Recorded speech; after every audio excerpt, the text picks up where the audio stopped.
Niligongwa miti for kutoka, it was like I think saa 4 ama saa 5 mpaka saa 10. Saa 12. God have mercy upon us. This guy ataniambia I miss my wife. I miss my wife. Namwambia nimechoka. I miss my wife. Bado nimevaa, unajua nilikuwa navaanga nguo refu sana za kanisa zile kubwa sana za upasta zile. Alinua tu hivi.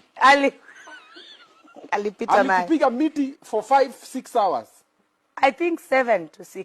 Do you have Viagra? I think so. Because I cannot imagine the time we were married, sijaiona hiyo kitu imesimama hivyo. Sijaiona ikiwa kubwa hivyo. Umesema hizi Viagra zinauzwa wapi? Yani nasema kusema ukweli, I've lived with this man in the same house. Sijaimuona akiwa oni hivyo. I needed him to be oni. Ningemunyonya akue honi. Ningemunyonya akue honi. Hajakuwa.